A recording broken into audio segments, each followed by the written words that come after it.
So கிரிக்கானந்தாஸ் cricket ஷோவில் எப்பவுமே தனியாக நான் பேசிக்கிட்டு இருப்பேன். பட் ஆனால் இந்த தடவை அது நடந்துருச்சு. கிட்டத்தட்ட ஒரு 3-4 வருஷத்துக்கு அப்புறமா மீட் பண்ணிக்கிட்டு இருக்கிறோம். ஐ திங்க் ஃபஸ்ட் டைம் உங்களுக்கு வேர்ல்டு கப் ட்ரோஃபி ஆஸ்திரேலியா நடக்கும்போது கவர் பண்ணுறீங்க. ஆமாம். ஸோ ஃபர்ஸ்ட் ஆஃப் ஆல் கிரிக்கானந்தாஸ் ஷோவுக்கு முத்தனை நான் வெல்கம் பண்ணுறேன். தேங்க்யூ கிரிக்கானந்தா. தேங்க்யூ நேர்களே. ரொம்ப மகிழ்ச்சியாக இருக்குது. ஹிஸ்டாரிக் வேர்ல்டு கப் ட்ரோஃபியில் டிஸ்கஸ் பண்ண போகிறோம். ஆமாம், எனக்கு ரொம்ப சந்தோஷம் மச்சான். நீங்கள் இந்த வீடியோ பார்த்துட்டு இருந்தேன்.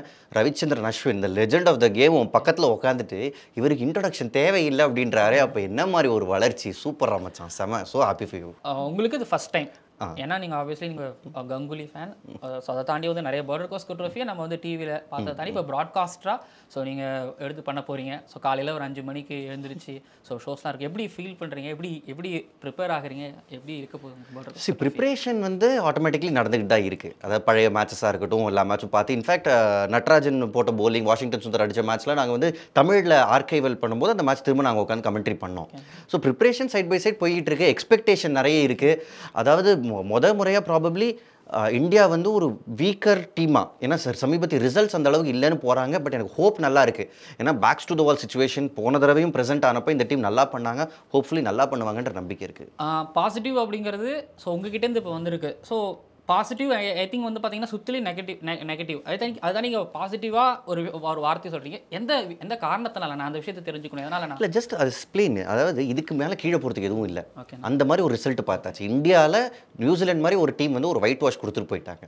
இதுக்கு முன்னாடி ஆஸ்திரேலியாவில் ஒரு தடவை ஜெயிச்சப்போ 36 ஆல் அவுட், அது ஞாபகம் இருக்கும். ஸோ அதை விட கீழே போக முடியாதுன்றப்ப அதுக்கப்புறம் வெறும் ஏறுமுகம் மட்டும்தான் இருந்துச்சு. இப்போ சீரீஸ் ஆரம்பிக்கிறது, அதாவது ஃபஸ்ட்டு டெஸ்ட்டில் உங்களுக்கு அந்த நிலைமை இருந்துச்சு. இப்போ ஃபஸ்ட் டெஸ்ட் ஆரம்பிக்கிறதுக்கு முன்னாடி அந்த நிலைமை தான் இருக்குது. ஸோ கொஞ்சம் ஏறுமுகமாக போகுமோ அப்படின்றது முக்கியம். ஃபஸ்ட் டெஸ்ட் ரொம்ப முக்கியம். Okay, first test actually first டெஸ்ட்னு சொல்லியிருக்கீங்க. ஒருத்தவர் வரமாட்டாரா இருப்பாரா அப்படிங்கிற மாதிரி பேசிகிட்டு இருக்கிறாங்க. ஸோ அப்போ ரோஹித் சர்மா தான். ரோஹித் சர்மா பற்றி வருவார் போவாருங்க நியூஸ் பரவிட்டு இருக்குது. ஸோ இன்கேஸ் ரோஹித் சர்மா வரலன்னா அந்த ஓப்பனர் யாராருன்னா இருப்பாங்க? ஏன்னா அந்த ஓப்பனருக்கான ஒரு மாதிரி காம்படிஷன் இருக்க, ஒரு மாதிரி அபிமன்யு ஈஸ்வரன் ஒரு தேர்ட் ஓப்பனராக சேர்க்குறாங்க. ஒரு பக்கம் KL ராகுல் ட்ரை பண்ணி பார்க்குறாங்க. தென் இப்போ KL ராகுல் இன்ஜுரி நியூஸ் பரவுது.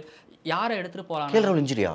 இப்போ ஏதோ ஒரு ப்ராக்டிஸ் மேட்ச்சில் அப்படிங்கிற மாதிரி கேள்விப்பட முடியுது. இப்போ சர்ஃப்ராஸ் கேள்விப்பட்டேன். பட் ஸ்டில் ஓகேன்னு கேள்விப்பட்டேன். KL ராகுல் அப்படின்னு தெரியாது. பட் ஃப்ரண்ட் ரன்னர் நிச்சயமாக KL ராகுல் தான் இருப்பார். ஏன்னா கம்பீரே கிளம்புறதுக்கு முன்னாடி என்ன சொன்னாருன்னா KL ராகுல் தான்ற மாதிரி ஒரு தகவலை சொல்லிட்டு போனார். இன்கேஸ் ரோஹித் சர்மா அவைலபிள் இல்லை. பட் இன்னொன்னும் அவர் வரத்துக்கான பாசிபிலிட்டி இருக்குன்னு சொல்கிறாங்க. அவர் டீமோட கிளம்பல. இன்ஃபேக்ட் விராட் கோலி டீமோட முந்தின நாளே கிளம்பிட்டாரு. ரோஹித் சர்மா மேட்சுக்கு முந்தின நாள் லேண்ட் ஆனால் கூட அடுத்த நாள் விளையாட வாய்ப்பு இருக்குன்ற மாதிரி தான் சொல்கிறாங்க. ஸோ அப்போ ரோஹித் சர்மா இல்லைனா அபிமன்யு ஈஸ்வரன்னா KL ராகுல், நீங்கள் KL ராகுல் தான் வரீங்க. அப்போ அபிமன்யு நான் பிக் பண்ணல, டீம் பிக் பண்ணுவாங்க. உங்களோட சாய்ஸ் நான் எதிர்பார்க்குறேன். எனக்கு அபிமன்யு ஈஸ்வரன் மாதிரி ஒரு பிளேயருக்கு சான்ஸ் கிடைக்கணும் நினைக்கலாம். ஆஸ்திரேலியாவில் போய் டெபியூ கொடுக்கறது அப்படின்றது நியாயமான வாதமாக இருக்கலாம். பட் மயாங்க் அகர்வால் ஆஸ்திரேலியாவில் தானே டெபியூ பண்ணார். உங்களுக்கு நிறைய பிளேயர்ஸ் இருக்காங்க எக்ஸாம்பிளாக. ஸோ நீங்கள் எடுத்தோடனே ஒரு பெரிய டெஸ்ட் கொடுக்கணும். இவ்வளோ தூரம் ரன் அடிச்சு தான் அவர் செலக்ட் ஆயிருக்காரு. ஒரு சும்மா இந்தியன் டீமில் செலக்ட் ஆகலாம். ஸோ ஆப்வியஸ்லி ஒரு பொட்டன்ஷியல் இருக்குன்றனால தான் நீங்கள் பிக் பண்ணியிருக்கீங்க. பட் ஆஸ்திரேலியாவில் போய் இறக்கி விடணும். அப்போ பிக்கே பண்ணிடக்கூடாது. ஸோ நீங்கள் பிக் பண்ணிட்டீங்கன்னா சான்ஸ் கொடுக்கலாம்.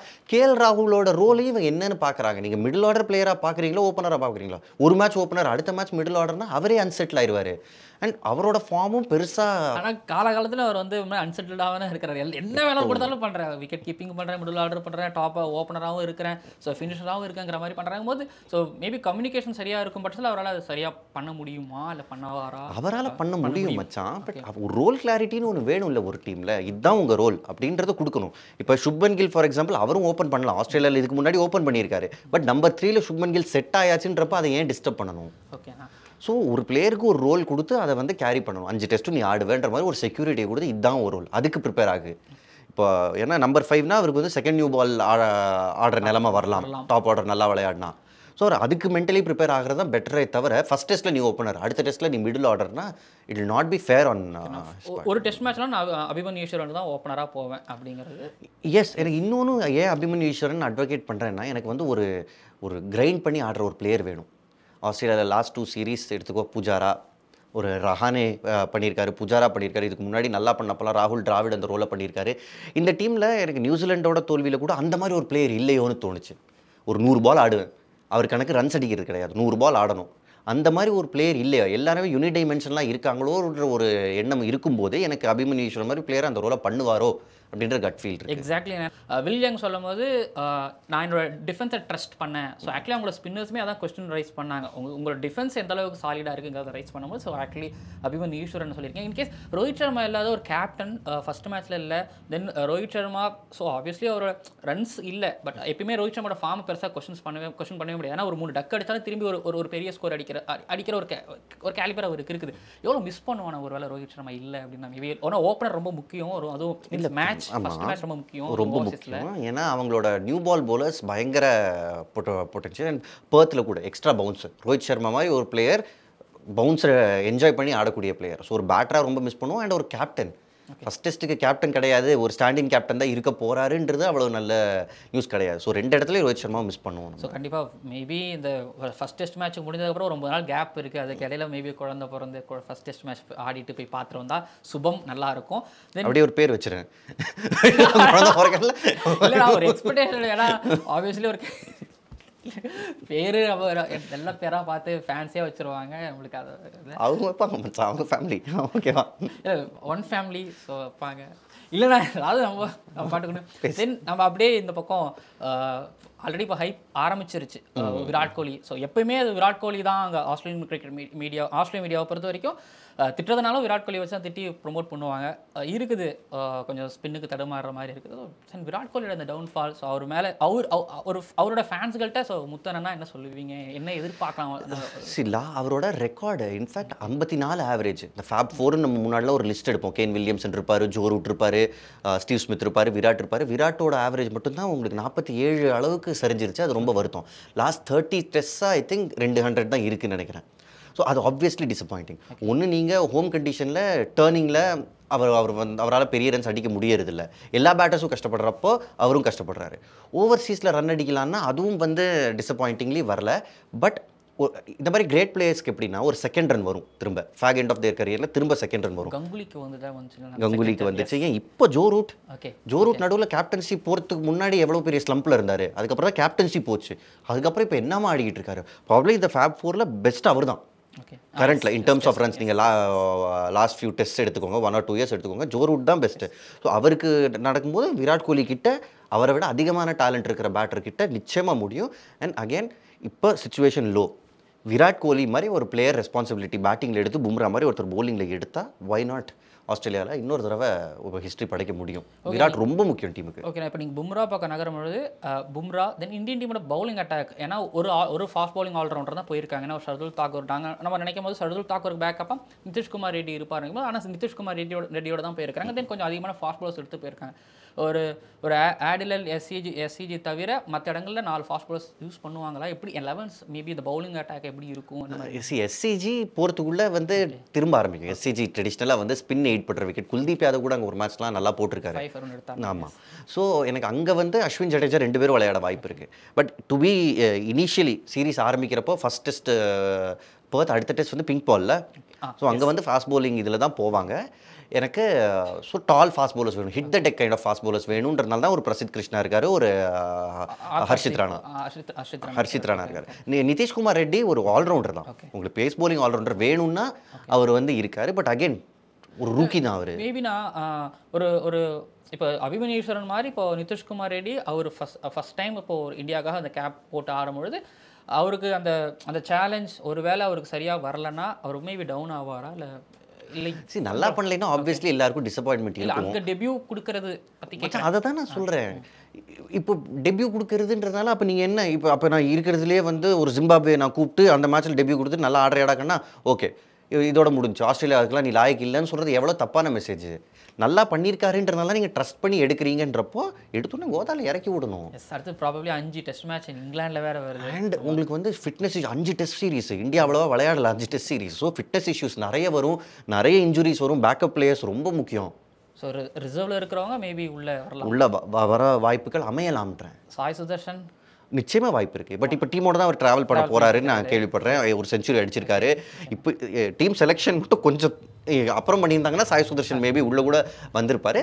பட் உள்ள வரதுக்கான வாய்ப்புகளும் அமையலாம். ஸோ அது இப்போ அந்த மிடில் ஆர்டர் அப்படிங்கிற ஒரு இஷ்யூ, ஏன்னா அங்கேயுமே கொஞ்சம் ஒரு மாதிரி மியூசிக்கல் சேர் தான் ஆடிட்டு இருக்காங்க. ஏன்னா ஒரு மேட்ச் கேஎல் ராகுல்னு ஒரு பக்கம் ஒரு பக்கம் வந்து சர்ஃப்ராஸ்ன்னு சொல்லி ஒரு மாதிரி பண்ணிக்கிட்டு இருக்கிறாங்க. ஸோ அந்த இடத்துல யாருன்னு பிக் திரும்பவும் அந்த இடத்துல கேஎல் ராகுல் நேம் தான் வருது. ஒரு சர்ஃப்ராஸ்க்கு ஒரு ஷார்ட் பால் இஷ்யூஸ் இருக்குன்னு சொல்லி நம்ம நிறைய தடவை வீடியோஸில் பார்த்துருக்குறோம். ஸோ அவரா அண்ட் அதே போல் வந்து பார்த்தீங்கன்னா அங்கேருந்து ஒரு பிளேயர் சொல்லியிருந்தான்னு நினைக்கிறேன். ஏன்னா இங்கே அவர் பெங்களூரில் ஒரு 100 அடிச்சிட்டாரு. தென் நான் ஒரு பேட் கமின்ஸ் ஒரு மிச்சல் ஸ்டார்க் இவரோட பவுலிங் எப்படி ஃபேஸ் பண்ண போகிறாரு அப்படிங்கிற மாதிரி நாங்கள் பார்க்க போகிறோம். ஸோ சர்ஃப்ராஸ் டைரக்டாவா இல்லை அகைன் கேஎல் ராகுலுக்கு தான் ப்ரையாரிட்டி. கேஎல் ராகுலுக்கு தான். பட் அங்கே கம்பீர் அது யாரோட கால்னு தெரியல. ஆனால் நியூசிலாந்து சீரீஸ்லையுமே அது ஒரு கேஎல் ராகுல் தான் ட்ரை பண்ணியிருந்துருக்கணுமோ மேபி நினைக்கிறீங்க? அது ட்ரை பண்ணியிருக்கணும். இன்ஃபேக்ட் இன்னும் நான் என்ன சொல்லுவேன்னா, உங்களுக்கு ஏ சீரீஸ் நடக்கப்போ கிளாஷ் ஆச்சு. கேஎல் ராகுல் உங்களுக்கு வந்து கடைசி மேட்சஸ் விளையாடலை. அப்போ நான் முன்னாடியே கேஎல் ராகுல் அனுப்பியிருப்பேன். கேஎல் ராகுல், நிதிஷ் ரெட்டி, இந்த மாதிரி பிளேயர்ஸை முன்னாடியே அனுப்பி நீங்கள் ப்ரிப்பேர் ஆகுங்க.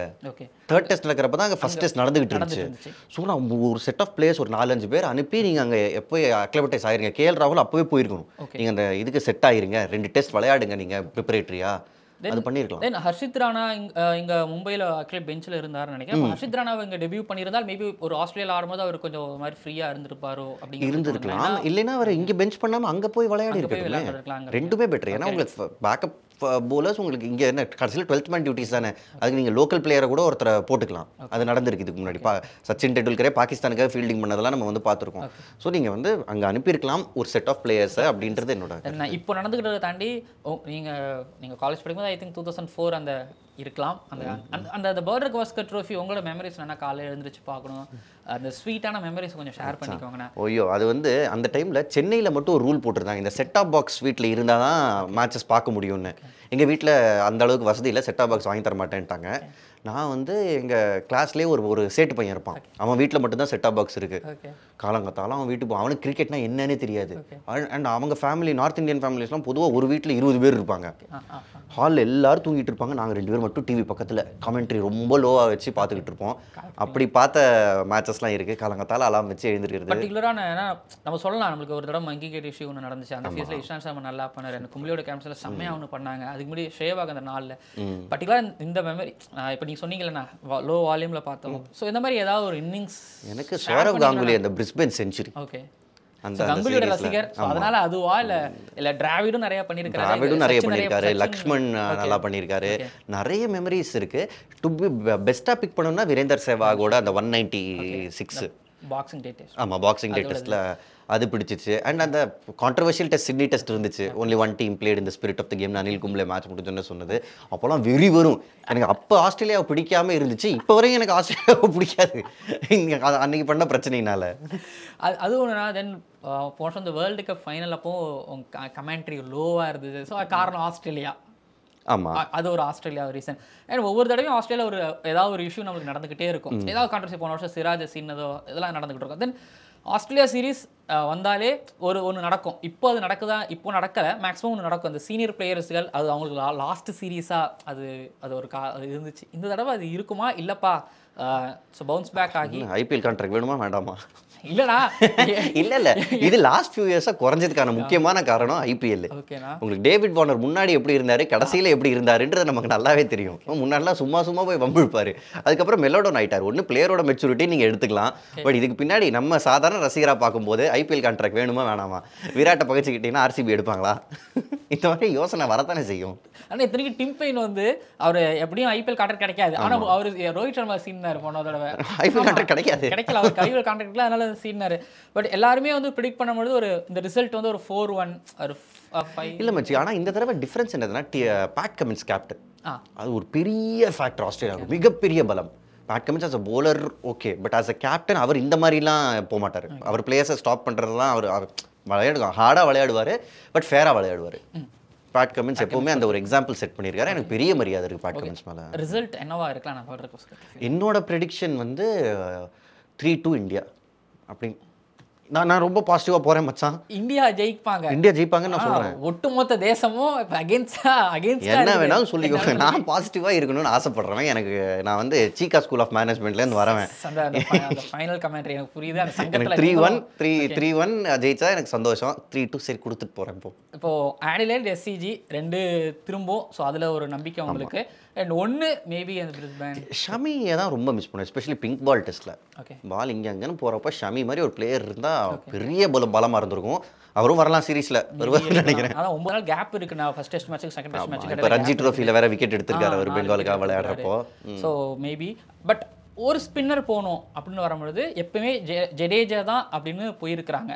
இப்போ ஜடேஜா தான் அப்படிங்கும்போது இன்னொரு ஆடிலைட் சிட்னி நான் அங்கேயே அந்த பவுலிங் லைனை பற்றி பேசும்போது இருக்கும். பட் சுந்தர் ஒரு பக்கம் வந்து பார்த்தீங்க அப்படின்னா புனேல உள்ள என்ட்ரான உடனே அவர்கிட்ட இருந்து ஒரு 7 அப்படிலாம் வந்துகிட்டு இருக்கு. தென் அவர் ஒரு மாதிரி நல்லா பண்ணிட்டு இருக்கிறாரு அப்படிங்கிற மாதிரி இருக்கு. ஸோ ஃபியூச்சர் ஆர் இந்த பக்கம் ஒரு லெஜெண்ட் இருக்கிறாங்க. டெஃபினெட்லி அஸ்வின் தான். டெஃபினெட்லி அஸ்வின் தான். இன்கேஸ் ஏதாவது இன்ஜுரினா மட்டும்தான் வாஷிங்டன் சுந்தர் என்னோட பேக்கப் பிளேயர் தான். அஸ்வின் போன சீரீஸ்லாம் ஸ்டீவ் ஸ்மித்துக்குலாம் தண்ணி காமிச்சாரு. அவரை வந்து எல்லா ஃபாஸ்ட் பவுலர்ஸும் லெக் ஸ்டம்ப் அவுட் ஆக பார்ப்பாங்க. ஏன்னா ஷஃபிலாக இங்கே வந்துருவார். ஃபாஸ்ட் பவுலர்ஸ் கிட்ட அங்கே அவுட் ஆக மாட்டார். பட் ஸ்பின்னர் கிட்ட அவுட் ஆனார். இன்ஃபேக்ட் அதே மாதிரி தான் வாஷிங்டன் சுந்தர் கிட்டையும் ஒருத்தர் அவுட் ஆனார். அந்த என்டையர் சீரீஸ் அஸ்வின் வந்து அவங்களோட மெயின் பிளேயரான ஸ்டீவ் ஸ்மித்தை டார்கெட் பண்ணி எடுத்தார். And control bowler. உங்களுக்கு வந்து எப்போ ஃபாஸ்ட் பவுலர்ஸ் நல்லா போடுறாங்க, ரன் லீக் ஆகக்கூடாதுன்னா எப்படி போடணுன்றது அவருக்கு தெரியும்.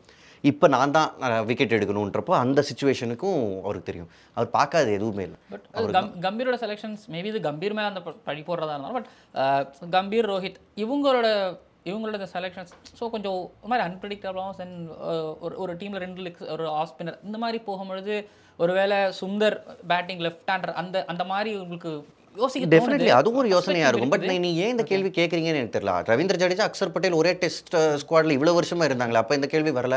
2 ஆஃப் ஸ்பின்னர்ஸ் வந்தால் மட்டும் நீங்கள் கேள்வி கேட்குறீங்க. புரியல என்ன சரிடா தோன்றதே கேட்குறான். இல்லை நிச்சயமாக நீங்கள் கேட்கலாம். பட் இது இந்த மாதிரி இருந்திருக்கு. அண்ட் அதே நேரத்தில் யங்ஸ்டர்ஸ் பக்கம் போகணும்னா ஏன்னா ஒரு பக்கம் கோலிக்கு எந்த அளவுக்கு ஒரு ஹைப்போ அதே போல் இந்த பக்கம் ஜெய்ஸ்வாலுக்கு ஒரு ஹைப் இருக்குது. தென் ஜெய்ஸ்வால் வந்து இன்னும் இப்போ தான் ஓவர்சீஸ் போன தடவை சவுத் ஆஃப்ரிக்காவில் சரியாக ப்ளே பண்ணல. ஃபர்ஸ்ட் ஓவர்சீஸ் டூர் எனக்கு பெரிய எக்ஸ்பெக்டேஷன் இருக்குது. ஏன்னா ரொம்ப இம்ப்ரூவ் ஆகி வந்த கிரிக்கெட்டில் லாஸ்ட் 2 இயர்ஸில் அவர் ஒரு இந்தியன் பேட்டிங்கில் அவர் வேறு மாதிரி ஒரு சூப்பர் ஸ்டார் பார்த்துருப்பேன். ஸோ எப்படி நீங்கள் எவ்வளோ எக்ஸ்பெக்ட் பண்ணுறீங்க? நான் பெரிய எக்ஸ்பெக்டேஷன் இருக்குது எனக்கு. எஸ்பெஷலி பவுன்சி கண்டிஷன்ஸில் ஜெய்ஸ்வால் ஒரு டால் ஓப்பனிங் பிளேயர் அண்ட் ஒரு செஷனில் கேமோட ரூபத்தை மாற்றக்கூடிய டேலண்ட் இருக்கிற player. So huge onus on him. இந்த நியூசிலாந்து சீரீஸில் என்ன தான் இந்தியா வந்து தோல்வி அடைஞ்சிருந்தாலும் எனக்கு பாசிட்டிவ்ஸ்னு பார்க்கும்போது இந்தியாவோட நெக்ஸ்ட் ஜென்ரேஷன் நல்லா பண்ணாங்களோன்னு தோணுச்சு. ஒரு ஜெய்ஸ்வால் நல்லா பண்ணார். சுப்மன் கில் கிடச்ச ஆப்பர்ச்சுனிட்டி ஒரு மேட்ச் மிஸ் பண்ணார். பட் ரீசனபிளாக எனக்கு வந்து சுப்மன் கில் பண்ணார். ஸோ அடுத்த ஜென்ரேஷன் வாஷிங்டன் சுந்தர் நல்லா பண்ணுறாரு. ஸோ அடுத்த ஜென்ரேஷன் எனக்கு நிறைய என்கரேஜிங் சைன்ஸ் கொடுத்தாங்க வெளியிலேருந்து பார்க்கும்போது. அண்ட் பண்ட் ஸோ டெஃபினட்டாக பண்ட்டு வந்து அந்த 5 அப்படின்னா அது அவர் தான் ஹோல்டு பண்ணியிருக்கிறாரு. தென் கேபா மாதிரியான ஒரு மேஜிக் அதோட எதிர்பார்க்கலாங்களா? எவ்வளோ இம்பாக்டபுளாக அவர் இருப்பார் அண்ட் எந்த மாதிரி கண்டிஷன்? அவர் தான் முக்கியமான விக்கெட்டாக இருப்பாங்க ஆஸ்திரேலியாவுக்கு. ஏன்னா அவங்களுக்கு ஒரு தலைவலி முடிஞ்சிச்சு. புஜாரா கிடையாது. அவங்க டீமோட இவ்வளோ வருஷமாக க்ளோஸாக ட்ராவல் ஸ்ரீதரன் ஸ்ரீராம் எனக்கு ரொம்ப க்ளோஸ். அவர் சொல்லுவார் டீம் மீட்டிங்கில் புஜாரா பேர் எடுத்தாலே ஹேசில் வுட்லாம் இவனை பற்றி பேச வேண்டாம். I don't want to talk about him. Team மீட்டிங்கை விட்டு எழிஞ்சு போகிற அளவுக்கு அவங்களுக்கு புஜாரானா ஒரு கடுப்பு. ஏன்னா 100-150 பால் உடம்புல எங்கே வேணாலும் வாங்குவார். பட் டீமுக்காக அங்கே நிற்பார் தூணா. ஸோ அந்த மாதிரி பிளேயர் இல்லாதது அவங்களுக்கு ரொம்ப நல்லது. ஸோ அவர் இல்லாத பட்சத்தில் ரிஷப் பண்ட் ஒரு பெரிய புஜாராவோட ரோல் புஜாரா ரஹானே அந்த அவங்க 2 பேரோட ரோல் ஒன்ஸ் ஒரு கோலியா எடுக்கணுங்களா இல்லை ஒரு கில்? எல்லாரும் அவங்க நேச்சுரல் கேம் வச்சு புஜாரா கேம் அவரோட கேமை விராட் கோலியால் ஆட முடியாது. அவராலையும் விராட் கோலியோட கேம் ஆட முடியாது. அது புஜாராவோட ஸ்டைல். பட் விராட் கோலி அவரோட ஸ்டைலில் ஆடுவார். ஓகேண்ணா end of the day. So நீங்கள் சொல்லியிருக்கீங்க ரொம்ப பாசிட்டிவாக சொல்லியிருக்கீங்க. நான் சொல்லியிருக்கேன் மச்சான். எல்லாரும் கமெண்ட்ஸில் திட்ட தான் போகிறீங்க. அதை பற்றி நான் கவலைப்படலை.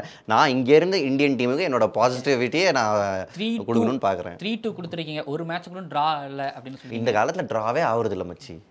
இன்ஃபேக்ட் யாரோ சொன்னார் டெஸ்ட் மேட்சோட லென்த்தே 4 நாளாக குறைங்க பரவாயில்லன்னு. நடந்துட்டு இருக்கு. 3 நாள் இல்லை 3.5 நாள் அதுக்குள்ளே தான் போயிட்டு இருக்கு. இந்தியாவில் 2.5 நாள். பட் இந்த 4 நாள் ஆச்சுன்னா அதுக்கப்புறம் ஒரு சில ட்ராஸ் வர ஆரம்பிக்கும். ஏன்னா இப்போ கேமை சேவ் பண்ணுறதுன்ற ஆர்ட்டே காலி ஆயிடுச்சு. 5 நாள் இருக்குது. நம்ம எப்படி 8 செஷன் விளையாட முடியும்னு நினைக்கிறது. 8 செஷன் உனக்கு வந்து 6 செஷனாக குறைஞ்சிச்சு, 4 செஷனாக குறைஞ்சுன்னா அப்போ அந்த கேம் திரும்ப வரும். சீரிஸ் வின் பண்ணுறவங்க ப்ரிடிக்ட் பண்ணிட்டீங்க. லீடிங் அதை வேற திரும்ப சொல்லி நீ திட்டுவாங்க வைக்க போகிறேன். அது வந்து உன்னோட ப்ரெடிக்ஷன் சொல்லிடு. என்னோட ப்ரெடிக்ஷன் சரி ஆஸ்திரேலியா வின் பண்ணுவாங்க. ஸோ 3-1 இருக்கும். ஆஸ்திரேலியா 3 மேட்ச் வின் பண்ணுவாங்கன்னு இருக்குண்ணா. ஆஸ்திரேலியா ஏன்னா அவங்க இருக்கிற ஒரு பவுலிங் லைனப் ஒன்று இருக்குது. தென் ஒரு ஸ்டீவ் ஸ்மித், மர்னஸ் லபுஷன், அவங்க கிட்ட அந்த பேட்டிங் கொஞ்சம் ஷேக்கியாக தான் போன தடவை இருக்கு. இருந்தாங்கல்ல, போன தடவை இருந்தாங்க. பட் இருந்தாலும் எனக்கு ஒரு நம்பிக்கை இருக்கு. ஏன்னா WTC ஃபைனல் வேற வந்துகிட்டு இருக்கா. ஸோ அதனால வந்து அவங்க அந்த மாதிரியான நேரங்களில் இப்போ நம்ம இந்தியா வந்து ஏர்லியாக வருஷம் ஃபுல்லாக விளையாண்டுட்டு இருக்காங்க. பட் ஆஸ்திரேலியன்ஸ் அப்படி இல்லைன்னா கொஞ்சம் கேப் விட்டு வருவாங்க, ஃப்ரெஷ்ஷாக வருவாங்க அப்படிங்கிற நம்பிக்கை இருக்குது. போன வருஷம் வந்தாங்க அப்படின்னு கேட்பீங்க. இருந்தாலும் என்கிட்ட இருந்து 3-1 ஒரு நினைக்கிறேன். ஐ திங்க் என் சைட்லேருந்து ஜெய்ஸ்வால் ஒரு லீடிங் ரன் ஸ்கோராக இருப்பாரோ அப்படின்னு எனக்கு ஒரு தோணுது. நீங்கள்? எனக்கும் ஜெய்ஸ்வால் தான். ஜெய்ஸ்வால் இந்தியன் டீமை அவரோட ஷோல்டரில் ஒரு 10 வருஷம் 15 வருஷம் கேரி பண்ணக்கூடிய ஒரு திறமை வாய்ந்த பிளேயர். அவருக்கு ஒரு முக்கியமான டூராக இருக்கும். அண்ணனுக்கு ஒரு வீடு வாங்கி கொடுத்துட்டாரு. திரும்பி ஃபேமிலிக்கு இன்னொரு வீடு அம்யூஸ்மெண்ட் பார்க்கலாம் கட்டுற அளவுக்கு ஒரு எல்லாரோட பர்சனல் லைஃப் இவ்வளோ தெரிஞ்சு வச்சிருக்கீங்க. எடுத்துட வேண்டியல யாரு குழந்தை பிறகு போகுதுன்னு சொல்ற, யாரு வீடு வாங்கியிருக்காங்கன்னு சொல்ற, எந்த ஏரியாவில் வாங்கியிருக்காரு சொல்லு. அவர் வீடு கட்டியிருந்தாராண்ணே. அவர் வீடு கட்டியிருந்தாரா, திரும்பி அண்ணன் இருந்தாரா. அவங்க அண்ணனுக்கு சரி நம்ம ஃபேமிலியில் ஏதாவது பிரச்சனை வந்துச்சுன்னா அண்ணன் இங்கே நம்ம டவுனாக ஃபீல் ஆகிடக்கூடாது சொல்லிட்டு அண்ணனுக்கு தனியாக ஒரு வீடு கட்டி கொடுத்துருக்காரு ஜெய்ஸ்வால் மும்பையில். அப்படியே சுப்மன் கில் பற்றி ஏதாவது அப்டேட் கொடு. இல்லைடா அந்த அப்டேட்டுக்காக தான் நான் வெயிட்டிங்க. எந்த அப்டேட்னா சுப்மன் கில் நல்லா விளையாடுவார். அதுக்கு மட்டும் கிரிக்கெட்ல ஓட்டிக்கிறான் பாருங்களேன். சுப்மன் கில்லோட வேற எதை பத்தி ஒண்ணு தெரியாது. எங்க வீடு வாங்கியிருக்காரு. ரொம்ப விவசாய குடும்பத்துல இருந்து வந்து கேம் கிரிக்கெட்டுக்காக இடத்த மாத்தி ஸ்டேட் மாத்தி விளையாண்டுட்டு இருக்கிறார் பஞ்சாப்க்கு அப்படிங்கிறது மட்டும் எனக்கு தெரிந்த தகவல். மற்றபடி வேற ஒன்று. கடைசியாக இதோட தான் நான் முடிக்கணும்னு ஆசைப்படுறேன். ஏன்னா பிளேயர் ஆஃப் த சீரிஸ் அவார்டை நான் ஒரு பும்ரா இருந்தா பெட்டரா நான் ஆசைப்படுறேன். ஏன்னா கிளாப்ஸ் ஆக்சுவலி T20 3-1 ஆஸ்திரேலியா ஜெயிக்கணும். ஆனா பும்ராக்கு பிளேயர் ஆஃப் த சீரிஸ் வரணும். நல்ல நியாயமா இருக்கே இது. போன Pat Cummins player of the series award வாங்கியிருந்தாரு அந்த சைடுல இருந்து. ஆனா உங்களுக்கு வந்து 3 டெஸ்ட் மேட்ச் தோத்ததுக்கு அப்புறமும் உன்னோட ஃபாஸ்ட் பவுலருக்கு தான் மேன் ஆஃப் த சீரிஸ் போவோம். End of the day bowler ஜெயிச்சா சந்தோஷப்படுற ஒரு ஒரு கண்ணியமான அதான் போன பேட் கமின்ஸ் வின் பண்ணி என்ன மாட்டி விடுறாரு. ஆனா போன Pat Cummins player of the series award வாங்கியிருந்தாருன்னு. ஸோ அதனாலவே ஸோ எனக்கு பும்ரா இந்த சைட்ல இருந்து வாங்கினா நல்லா இருக்கும் அப்படின்னு யோசிக்கிறேன். அது நல்லா தான் மச்சான் இருக்கும். நல்லா எப்படி நல்லா இருக்கு உங்களோட ஒபினியன்ஸ் மேபி பும்ரா பத்தின ஒபினியன்ஸ் சொல்ல முடியும். சாம்பியன் கிரிக்கெட்டர் மச்சான், சாம்பியன் கிரிக்கெட்டர். அதாவது இந்த சீரிஸ் இந்தியா ஜெயிக்கணும்னா விராட் கோலி பும்ரா 2 பேரும் டீமை சுமந்துட்டு போகணும். 5 டெஸ்ட் மேட்ச் இருக்குது. ஸோ பும்ரா ஒரு ஒர்க் லோட் 5க்கும் அவைலபிளாக இருப்பாரான்னு எனக்கு ஒரு உண்மையிலே ஒரு டவுட் இருக்கு. ஸோ சிராஜ் நல்லா பண்ணும், ஆகாஷ் தீப் நல்லா பண்ணும். நான் முகேஷ் குமார் உள்ளே இருந்தால் இன்னும் கொஞ்சம் சந்தோஷப்பட்டிருப்பேன். ஏன்னா ஒரு கண்டினியூட்டி இருந்திருக்கும்னு நினச்சேன். பட் அவர் ரிசர்வ்ஸில் தான் இருக்கார். பட் பும்ராவுக்கு கிடச்சா எனக்கு ரொம்ப சந்தோஷம். அவர் தான் கீ. அந்த மெக்ஸ்வினியாக இருக்கட்டும், மற்ற பிளேயர்ஸாக இருக்கட்டும், அவங்க வர்சஸ் பும்ரா பேட்டில். நீங்கள் கமெண்ட் பண்ணுங்கள். முத்தண்ண எவ்வளோ பாசிட்டிவாக சொல்லியிருக்காரு. ஸோ முத்தண்ண சொன்ன மாதிரி ஒருவேளை 3-2 ஒத்து விடாம விட மாட்டான். 3-2 சொல்லியிருக்கிறாரு. சொல்லிட்டேன்டா சீரிஸ் முடிஞ்ச உடனே நீ கேட்ப. அப்போ நான் மூஞ்சி எங்கே வச்சுக்க போறேன்னு பார்ப்பேன். 3 சொல்லியிருக்கேன். 3வது தடவை ஆஸ்திரேலியாவில் இந்தியா வின் பண்ணி ஜெயிச்சா எனக்கு சந்தோஷமா இருக்கும் மச்சான். நம்புவோம். அண்ட் ஜெய்ஸ்வாலை பற்றியும் அண்ணன் சொல்லியிருக்காரு. ஸோ நடக்கும் நம்புவோம். அதே பாசிட்டிவிட்டியோட ஸோ இருங்க. சப்ஸ்கிரைப் பண்ணுங்கள். அண்ட் அடுத்தது இதுக்கப்புறம் முத்தண்ண நிறையாவுக்கு சேனல்கள் வருவார்.